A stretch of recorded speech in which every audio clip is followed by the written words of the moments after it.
因為佢一句說話，我嬲咗佢超耐。生意唔好，咪執咗佢咯。生意唔好，你係諗方法去諗下點樣解決。係啊，並唔係諗去執啊嘛。你有冇睇唔起佢啊？坦白講，咁啊冇。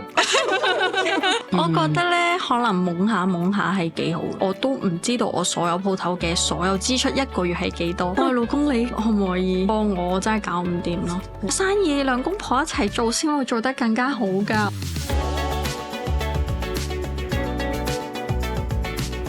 歡迎翻嚟《玉女心經》，我哋繼續有 Hannah 做我哋嘅嘉賓，係好靚女，同埋咧即係上一集咧都已經做過我哋嘅嘉賓啦。咁喺我哋嘅導演心目中咧，Hannah 咧係佢嘅品牌係澳門嘅最大嘅時裝品牌。雖然上一集阿 Hannah 講咧就好謙虛啦，話驚得罪人，但係其實我哋諗下都係，都因為係澳門自家品牌啊嘛，即係唔係其他財團做好一個品牌帶入去，係一個澳門女仔自己創造嘅時裝品牌，做咗10幾年，咁而家係有5間鋪嘅咁樣，咁啊嚟緊都係即係第5間鋪咧就會喺香港咧就係8月15號開鋪嘅，就係 K11 Art Mall 係啦 B2 嗰層啦，JK 咁。咁啊，今集我哋講咩咧？就係講一個充滿殺傷力嘅話題。冇比較就冇傷害。首先，我哋講緊咧就係有福的女孩子同埋致命係啦，冇福氣嘅人做生意，冇福的女孩子做生意。咁究竟有幾大嘅差異啦？我講先啦，因為上集我哋講咗即係 Hannah 做生意嘅點樣起家啦、歷程啊，嗰啲咩銀行戶口得翻7蚊佢都唔驚嗰啲咧，真係我都係覺得 O 晒嘴。呢個係最犀利嘅，我聽過。我聽過有人咧就係一 pair 人一齊做嗰陣時，佢哋係做貓嘅繁殖者嘅，係啦。咁當然你起家嘅時候就係好多投資就要喺啲貓嗰度啦。就係2個人咧，啲錢係要過埋喺對方嗰度先可以撳得到出嚟最後100蚊。然後但係佢哋撳得出嚟得再要剩25蚊。所以你係犀利啲，係7蚊啫，贏咗啦，你贏咗，因為當其時你係一個人，係同埋你係執翻7蚊嘅單位數，所以你贏咗。咁但係我覺得咧呢緊係大無畏嘅。咁但係咧阿 Mona 咧就係焦慮底咯，係啦。咁就係即係其實你聽完我問咗你先啦，你聽完你覺得點咧？你覺得佢打橫做都得噶喎？佢係有少少，因為我問佢嘅時候，問 Hannah 嘅時候，我話：咦，咁你點宣傳㗎？IG、Facebook 個個都有做緊啦，我都有做緊啦，我仲做好多嘢添咁樣。咁又俾人係啦，又係啦 keep 住啦，係今朝又話唔知限制啲乜嘢啦咁樣。咁我又唔係打家劫舍咩奸淫擄掠咁，點解成日都咁㗎咁？但係 Hannah 嗰啲佢就唔會嘅，佢真係佢都係好簡單咁出下 post 啊，影下相啊，擺下啲相上去啊，片又冇乜點拍啊，淨係佢都可以咁樣，係啦，都可以做到。佢仲要即係越做越大，越做越即係可以衝出佢自己本土嘅範圍。咁就係我覺得係福氣嘅問題啦。就係我冤親債主太多。你嗰0.5秒嘅停頓係意味深長。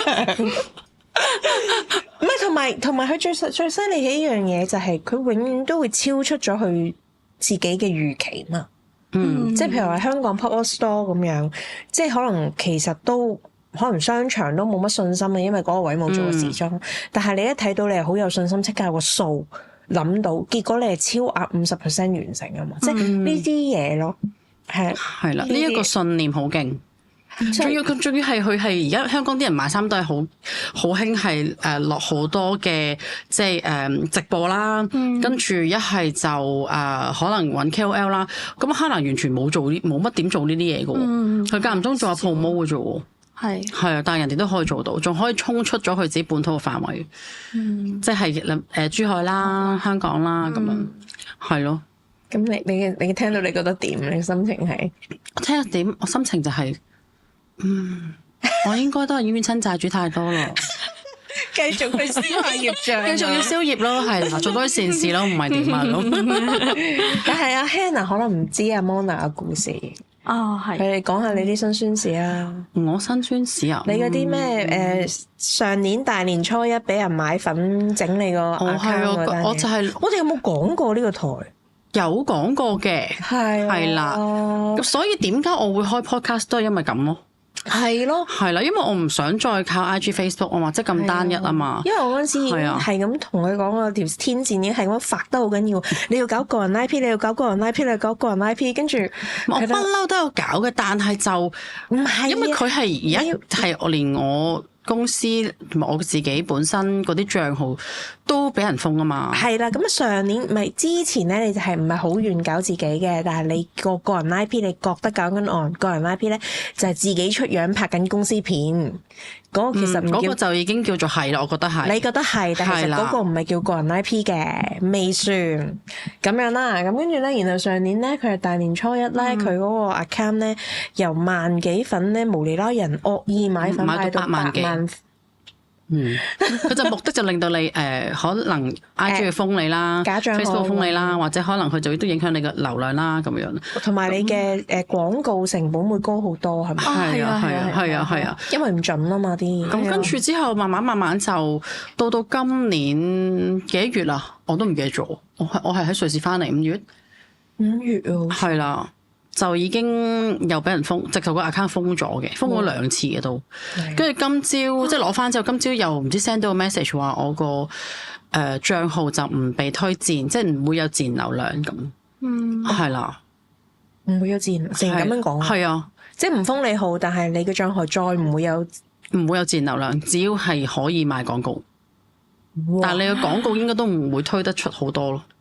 即係可能你落嘅錢唔係平時你可能平時1蚊你有10個人睇到，你可能而家就算落1蚊你都唔會有10個人睇到，可能得翻5個咁樣咯。但係個原因佢話咩啊？原因咪話我入邊啲字眼啊，跟住又話我入邊啲內容啊，因為我成個 account 已經好敏感啦，係啦，即係佢可能我而家出緊嗰啲廣告全部都係講針清啫嘛，針清有個針字佢已經覺得唔得啦咁。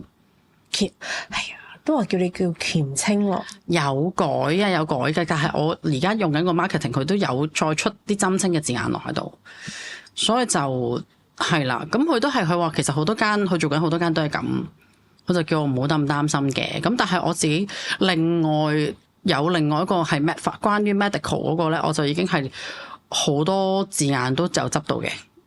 係啦，其實我而家係試緊嘅，即係真係好似人哋試廣告 A/B plan 咁。我究竟試緊而家佢嗰個底線係點，同埋我另外開嗰啲又點咁樣咯。其實我都係試緊，因為我而家好多個 account， 我嚟緊又再開噶啦都。我淨係出電話號碼都出咗唔知幾多張咯，因為你要有真係有一個唔可以用翻呢個本身用緊嗰個噶啦，佢會覺得有關聯。係啊，我而家成日上個月都開咗3張電話卡啦，開咗唔知幾多個 email 啦咁。咁即係有好多隻電話擺喺度咁樣。2-3部咯，或者有啲隊入去1卡2號咁樣咯，係啊，但係嗰啲都係攞嚟收驗證嘅，即係用嘅。其實我都會連翻公司嘅 WhatsApp 或者覆 message 嗰啲，我自己用翻呢部我都用呢啲 account， 我用一撳出嚟有10個咁，我自己可以入去睇到咁樣咯。但係每一個 account 以前係因為以前舊式係你一個 email 就掕好多個 account 噶嘛，而家唔得噶咁樣，佢會好易封你嘅，你一封就冚唪唥呢幾個封晒噶啦。連錯係啦，咁所以而家你要獨立電話、獨立 email， 就算而家 email 都煩噶 Gmail， 你一個電話唔可以開太多個 email 噶，係啊，咁你咪又要出張卡咯咁。係啊，我已經買到好平嘅30蚊1個月嗰啲嘢啦。你睇下 Hannah，佢皺晒眉，我點解會咁嘅咁？佢個世界冇呢咁嘅嘢嘛，有福的女子咯，咪就係。同埋同埋我請同事有陣時都會遇到啲好強嘅同事噶嘛。你覺得澳門嘅同事同香港嘅同事有嗰個分別係點？因為我以前拍開嗰啲澳門同事就好純嘅，除咗做嘢慢少少之外，我而家講嗰啲唔知出唔出得街，因為咧我請澳門嘅同事，我全部都冇簽 contract。我哋係全部係口頭上面可能講我俾你嘅 offer 係幾多，咁就咁多年都可能去到而家啦14年，我哋都相安無事嘅，即係咁多年都係口頭講係幾多，跟住就係咯。即係每個月份量構成一個問題嘅，因為口頭契都係契約嚟噶嘛。即係只不過有起啲咩事上嚟就冇一個 black and white 去作為一啲憑證。係啦，就變咗可以被搬弄嘅空間好大咁樣咯。但係法律上就應該係佢又 agree， 你又 agree，大家講清楚。咁呢個都係一個契約咯。咁可能香港呢邊嘅同事就會問咁係幾時出 contract 啊？我想睇翻份 contract 喎，即係會即時問㗎，係啊，即時問翻。咁我澳門係未試過俾人追 contract， 係啊，所以我嚟到我就會唔得。我哋所有嘢都要行翻正規啲啦，咁樣要係啊，全部 contract 要出翻好啦，咁樣咯。好事嚟㗎。係同埋因為我本身係澳門人啦，咁我對於香港呢邊我真係好多嘢都唔識，譬如 MPF 係乜嘢我都唔知道係咩。咁原來嗰個計數嗰個即係嗰個錢每個月係交幾多錢咧，我都係去到。真係去到後尾係不停去 MPF 嗰度排隊排咗3-4次之後先開到個戶口啊，同埋真係識得去供款。你應該早啲識我。因為好似點解你唔早啲介紹我俾佢識啊？點解啊？其實我都係幫你做到㗎。好似唔係香港人，唔係就係要上去開嘅咩？我哋本身有 agent 可以做到呢啲嘢。係。係啊，嗰陣時都唔使 agent 添。係啊，你同佢講，而家間個 agent 都爭緊要開 MPF 單㗎，成日都叫我轉俾人啊。咁啊係，即係嗰個佢一定會幫你搞㗎。Insurance agent 係需要嘅。係啦，咁樣咯。係，跟住我上咗去好多次，跟住啲個 account 未開到之前，全部係填表交㗎嘛，都要。即係你變咗，因為你唔識人啊嘛，即係你喺香港，你唔識人，跟住然之後亦都唔係話有一個 business consultant 幫你 set up 間公司，所以你咩都係去 check。咁咧，所以佢走嘅方法咧就係我先起咗一個 MPF 嘅 account，我 as 嘅 employer，然之後我先至去揾一個 agent 咧就幫我 hold 住嚿錢咁樣。咁咪就，但係其實原來個 agent 可以幫你包辦埋嘅，就唔知咯。我真係唔識，都係佢。佢唔啱，唔早啲介紹俾大家識。係啊，其實我都可以做到噶，因為我以前要幫我老細做呢咁嘅嘢噶嘛。因為我自己即係咁多年都係可以自己去做嘅，我就去自己做先咁樣。但係澳門就係社保啊嘛。係社保就簡單容易好多。但係你會唔會覺得如果即係好似你而家係開始緊香港啦嘅業務啦，同你本身喺大陸或者係澳門，其實會唔會香港係複雜啲啊？我覺得好多嘢都複雜咗好多。例如咧，譬如可能因為我以前喺澳門，我係租街鋪，我唔係商場鋪，咁就變咗。譬如而家香港呢邊啦，裝修啦，咁你成份表都要交俾個商場去審核咁樣噶嘛，咁同埋所有嘢都係英文，呢個係我最唔慣嘅。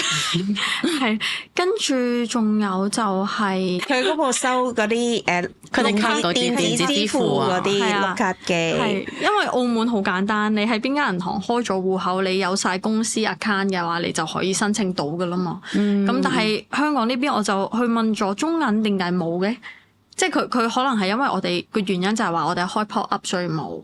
咁咧，喺澳門係實體鋪啊嘛都。係，跟住恒生嗰邊又係佢哋冇呢部機定係乜嘢，又係有啲原因，跟住我申請唔到，去到最後就再介紹先開揾其他公司去開到呢啲機咁樣咯。係啊，都好麻煩嘅。我澳門好似都比較少係呢啲咁樣中介公司咁樣。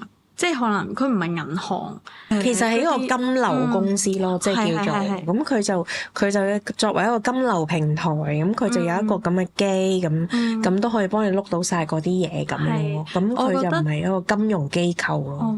即係真係嚟到香港，我覺得每一樣嘢對於我嚟講都好複雜咗，咁啊難。仲有你知唔知？如果你攞咗嗰啲銀行嗰啲碌卡機咧，如果你擺咗喺個 pop up store 度用咧，假如你唔見咗啦，你以後都唔可以再攞到。唔可以再申請噶啦，係啊，以後都唔會再申請到噶啦。佢會即時 blacklist 你。係好嚴重噶，唔見嗰個碌卡機係。我以前試過。我唔係唔見啊！嗱，我得25歲嘅時候就同個 friend 開咗間蚊型嘅美容院嘅，我都冇講過，好似冇啊！我都唔知，連我都唔知啊！嗰個美容院叫 Home Beauty 啦，因為好屋企 feel 嘅真係。喺深水埗附近嘅，又係深水埗近太子。係咁我嗰附近係啦，咁嗰時咧就好辛苦底下就申請咗部 EPS 機嘅。咁我收尾咧，我哋你講過呢個係啦， EPS 機跟住我就好短時間之後咧，佢就即係總之我哋好短時間就已經鬧翻咗啦咁啊，跟住我就話咁算啦，我唔要啦，間鋪我唔要啦咁。跟住之後佢咧隔咗半年之後，我都唔要啦，間鋪你搞掂佢啦咁。咁我上去執嘢嘅時候，佢搬走咗部 EPS 機咯。跟住我打翻上去 EPS 嗰度，我話我部機俾個 partner 偷咗喎，冇噶啦，你呢世都唔可以再申請噶啦，拜拜咁咯。好彩而家唔興用 EPS 嘅，如果唔係我都用唔到 EPS。係咁嘅，係啊。好嚴重啊！哇！真係我完全唔知。但係如果而家你係用緊橙色同埋咩色嗰部就應該唔會嘅，係啦，係啦，嗰部就唔會嘅，因為佢始終都係一個即係一個平台幫你收嗰啲錢就入翻落去你個戶口公司戶口咁樣，係好方便㗎。係啦係啦，如果我而家用緊新嗰個，佢仲係 T+0添啊！嗰個我陣間話俾你聽，我唔知你揾邊部係啦，係啊係啊係，係啦，應該知係邊。係啦係啦，而家好多的士都用緊嗰部。哦，係啊，所以咯，同埋嗰個嗰個手續費平好多，平過本身之前用嗰部嘅。哦，唔係橙色嗰個。唔係橙色，唔係橙色喎，咁我要知啊。唔係，因為你哋零售咧同美容有少少唔同，美容係貴啲嘅不嬲都係啦。咁但係而家我新用嗰部咧就同你哋零售嘅差唔多，所以你可以比較。點解美容乜嘢都貴啲嘅咧？哇！我啱啱咪個同事幫我睇我裝修個報價單，但係其實我而家揾呢個裝修都已經我覺得平過其他間好多，佢都仲係話好貴。跟住佢話，因為冇辦法，因為你哋美容，即係佢覺得美容係最揾到錢嘅行業，所以就係啦，好似理應被鋸咁樣咯。咁但係我話其實我而家揾嗰個已經好老實㗎啦，我已經比平時開我嗰啲爭咗成2/3價錢㗎可以。但我話算啦，我話我都想揾個即係信得過啊，又專業嘅咁樣咯，係啦，冇得隔咁多，我隔咗10幾間啦已經。同埋都牽涉到同攞牌有關。係攞牌有關㗎，係啦，我覺得呢啲要揾啲專業啲嘅都係真係要。都係會俾人撳一個價，係啦，係啊，嚿嘅，係啦。咁啊，不如又問下 Hannah，其實你做生意年期仲長過 Mona 啦，Mona 就大9年係咪啊？9年10年咯，9年10年啦，人哋18年啊，係嘅師姐。咁啊，18年內你有冇即係除咗上一集講嗰個天地鋪嗰樣嘢之外，你有冇中過伏啊？中過伏啊？等我諗下先啦。有福的女子啊，係咯。好，你講先。哇！我好多喎，多到不得了喎。幾大差異？佢到而家都未諗到。多到可以講幾集㗎喎，唔好啦，唔好我講啦，因為啲好多聽眾都聽過。我試過係算唔算中伏咧？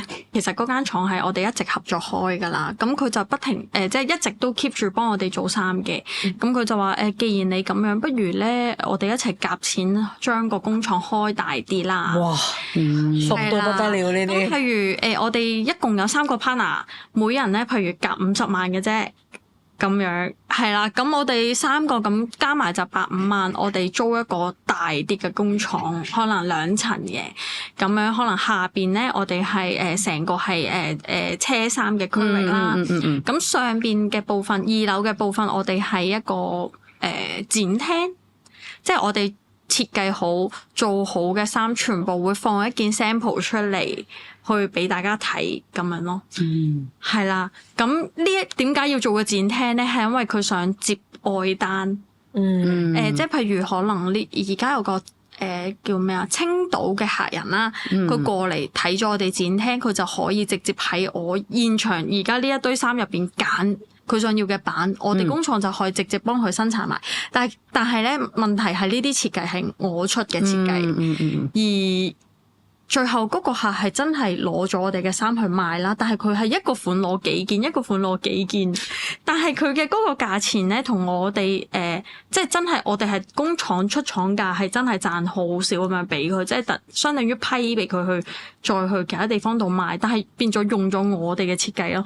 咁呢個問題都算啦，去到後尾係試過因為一開始已經傾好晒，我哋係會請一啲財務啊、秘書啊咁樣，會睇清楚晒成盤數噶嘛。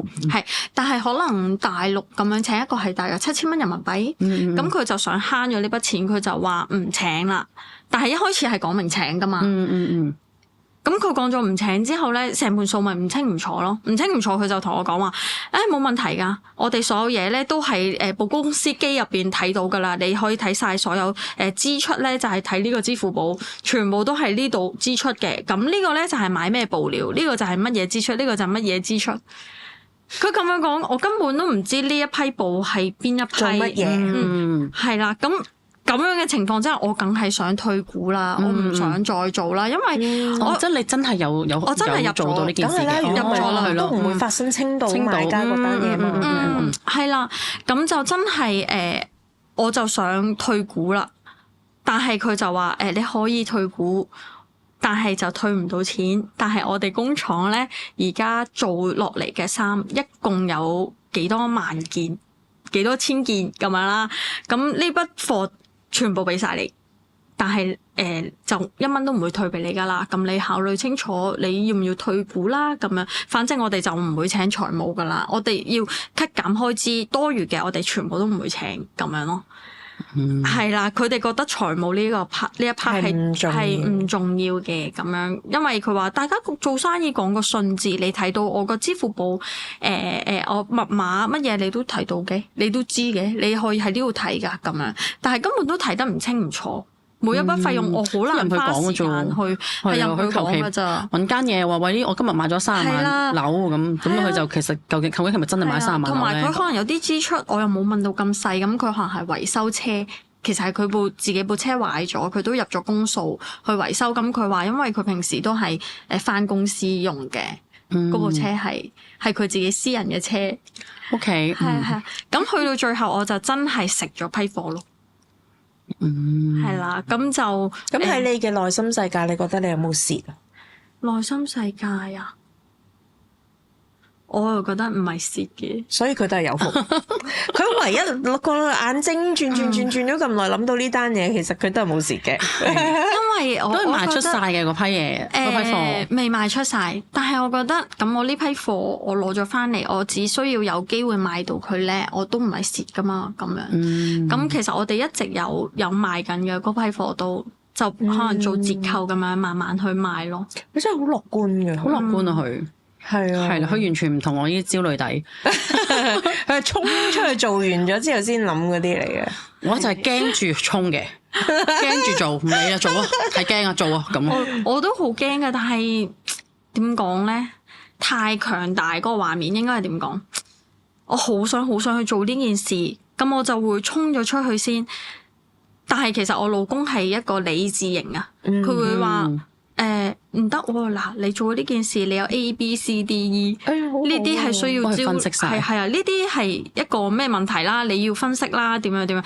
但係我就唔同嘅。但係如果調翻轉嘅話，可能係我老公咁樣嘅性格，佢就未必會願意去闖出嚟咯。因為其實我老公一直都覺得係你好好咁樣做好澳門區咪得咯，你使乜要開去大灣區？使乜要開去香港？你到底係想揾幾多錢啫？咁你揾嘅錢你都係有限嘅。你點講？我老公會比較着重家庭方面。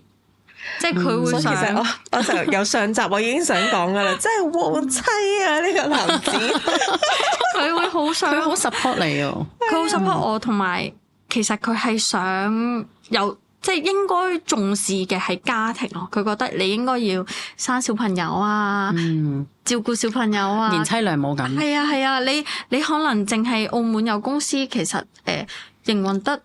順暢冇蝕錢咁樣都幾好啦，夠食夠生活就 OK 啦咁。佢真係好典型澳門人咯。係啊，同埋佢試過講嘢激嬲我㗎。佢咁生意唔好或者唔好做咪執咗佢咯。我因為佢一句説話，我嬲咗佢超耐。真係因為呢個係我諗都冇諗過話執呢樣嘢。咁你生意唔好，你係諗方法去諗下點樣解決啊嘛。係啊，並唔係諗去執啊嘛。跟住我呢句嘢係咯，嬲佢幾日。你有冇睇唔起佢啊？坦白講，咁又冇。係有講就成日講有嘅死啦！俾個機會你講句冇啊！真係咁啊冇嘅，我明白佢嗰個心態係點嘅，因為佢始終佢本身唔係做生意嘅，佢係可能打一份好穩定嘅工作咁樣，係咁佢本身心態同我都好唔同，因為我係10幾歲就去做呢個行業，咁呢個係真係我自己完全去創造出嚟，我唔係話賺唔賺錢，而係呢樣嘢係我喜愛嘅工作。同埋心血咯，嗰陣係啊，同埋其實都係係一件事嚟嘅。而家一個品牌做10幾年，中間一定係有低谷，一定會係可能你最大壓力嘅時期係咩時期啊？最大壓力啊，疫情前咯，前唔係疫情，唔係疫情，係咪就係被人封鋪咯？即係可能你呢條街有要去檢測，係啊，要檢測啦，有個案發生啊，乜嘢啊咁樣，咁就要係疫情嘅時候，咁就係封鋪咯。直情係個7日都唔可以開噶啦，咁2個禮拜，係14日咯，係咪係咯？2個禮拜，佢哋封區噶嘛會，但係佢哋嗰時澳門叫補助好爽手噶喎，係咪啊？咁嗰時澳門人有澳門身份證都一人1萬蚊啦，哦，係咪？即係你即係俾我哋香港人嘅感覺就，哇！澳門政府真係好有錢同好疏爽啊咁樣。都係嘅，同埋嗰陣時我記得好似係有個疫情補貼㗎。係啊，有個疫情補貼，好似最高每間鋪係有50萬補貼嘅。哦，咁都好多喎。但係詳細我就唔係好記得啦。我哋得幾千蚊啫，未用。但係封咗成年喎，咁耐以嚟，3個月有4個月咁。我識啲人係真係咧，佢可能係2間公司，但係唔即係可能一間就50萬，另外一間又係50萬，可以攞到最高嘅嗰個補助咯。但係我唔記得佢哋係咪唔同嘅。範疇係啊，咁但係就係有2間鋪，我知道都攞到最高補助嘅，係啊，所以真係多好多，係啊，的確係支持都大嘅，都多嘅，同埋有個青年創業補貼定係乜嘢，最高可以借60萬嘅，咁我都有借。係啊，嗰個係分期好似係免息咁樣咯。哇！咁都好好喎。可以分8年咯，好似我冇記錯嘅話係8年咯，每半年還一期。咁譬如你要裝修鋪頭啊嗰啲，你有晒單據嗰啲，係啊。咁所以其實你最大壓力就係疫情嘅時候封鋪啦。封鋪，因為其實嗰陣時我自己對啲細嘅數我都計得幾緊㗎，即係譬如我就諗，你封我一日鋪，我係交幾多千蚊租喎，我做少幾多生意喎，即係會一來一回會蝕幾多錢喎。係啊，咁我會一直喺度日喺度計緊呢啲數咯。咁會唔會驚啊？日日咁樣計住，但係唔計仲驚。驚係驚，但係我改變唔到，都係要計。係咯，我自己就覺得其實疫情嗰段時間其實生意係好做嘅，反而激發咗你做翻線上。一嚟咧，可能困住咗澳門人係出唔到去啦，咁就變咗反而我哋個營業額係直情係實體店，只要唔封鋪嘅時間，個營業額都係上升嘅。係啦，咁嗰陣時我自己覺得係好有福，都係嗰句。我覺得生意最差係真係開翻關咯。我諗而家係澳門好多行業影響都特別大嘅。生意最差開翻關係因為啲人流動咗出去其他地方消費。係啊，因為始終澳門出去大陸係比香港出去大陸方便好多，再快啲咯，係咯，過個拱北就係咯。係啊，即係可能我媽咪都日日出去買餸咁樣咯。係啊，即係澳門人好慣性，即係可能會咁樣1-2日就出一次關噶啦。即係可能我身邊嘅人係咯。咁啊，其實頭先咧，我哋呢度咧轉嘢嘅時候咧，停一停機啊，導演啊提我話Sarah，不如你用翻你嘅專業角度去包件事啊，即係個有福嗰度。即係我唔知大家聽完之後你歸唔歸納到咧？即係其實即係當然啦，做咗10幾年生意，一定會有辛苦嘅時候嘅。對於阿 Hannah 嚟講，一定會有佢有壓力嘅時候，或者有挑戰嘅時候嘅。但係我覺得相對嚟講應該係輕鬆嘅，都仲係。至少你可以 enjoy，即係你回想翻你 enjoy 嘅 moment 係多嘅。我覺得咧，可能懵下懵下係幾好，因為我啲夢都係福利嘅，傻人先有呢啲福氣。因為我係對數字唔清唔楚，我到而家呢一刻咧，我都唔知道我所有鋪頭計晒嘅所有支出一個月係幾多，我都唔知㗎。唔係，其實咧應該係咁樣講。我想話俾你聽，因為我以前咧，即係我唔係即係做老闆啦，但係我係做老闆嗰個副手噶嘛。通常老闆都唔知噶啦，佢即係問你噶嘛，所以我係知嘅。即係所以其實你係會揾到一個人嗱，你對你嚟講可能係你先生，可能係你先生，你先生應該知。係啦，我自己佢知就得噶啦。我自己覺得咧，即係可能對於我嚟講賺唔賺錢，我就睇今個月個戶口可能係咪10萬變20萬。哎呀，升咗10萬咯，係 OK 咁樣。我會睇個戶口係咪升，睇個總數。但係我老公話唔係咁㗎。係啊，咁你都會睇你清貨櫃，你呢啲季節你梗係回錢嘅時候啦。你又未做新貨點樣？係啊，但係其實我自己知啊，我就係想。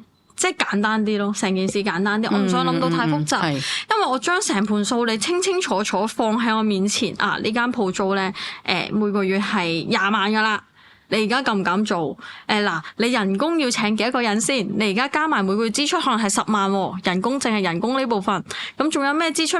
如果佢咁樣好清楚放我面前，我就會開始怯啦，我就覺得喂，唔好咁清楚。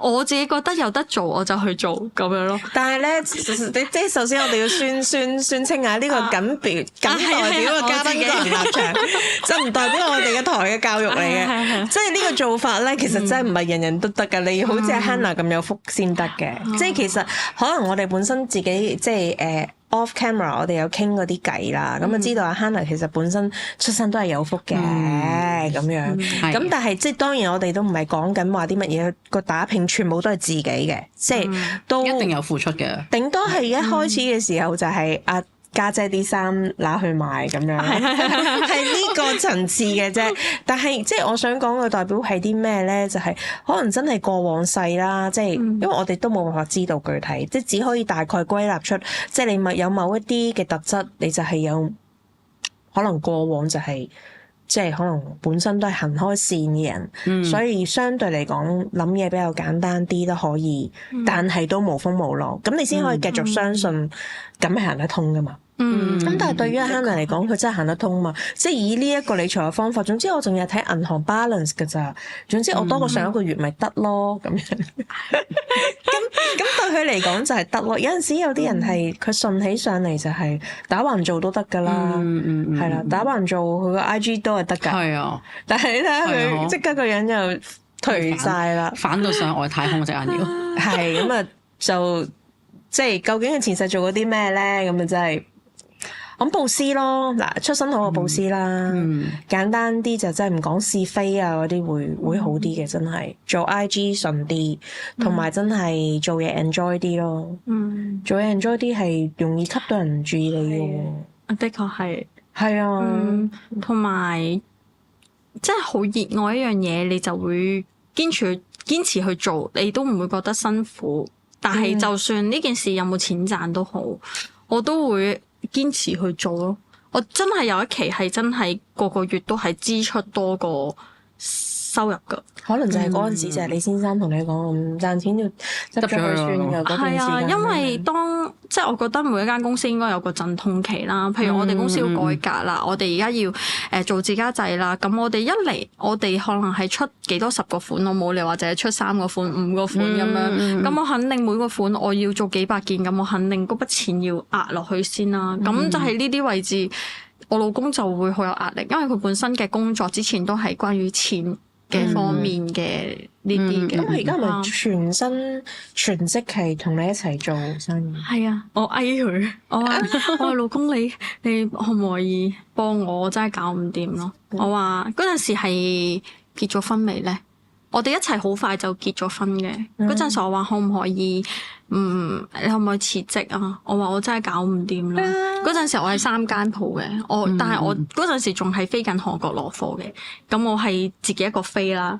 咁同埋去採購啲貨係攞現金噶嘛，係啊，跟住會好有壓力咯，好驚咯，自己一個飛啊！咁係咪嗰啲自己托晒衫翻嚟咁樣？可以寄嘅，可以寄嘅，但係可能你過去要4晚，咁你都係凌晨，你可能夜晚8點開始做嘢，做到朝早10點，你就係照自己一個人咯。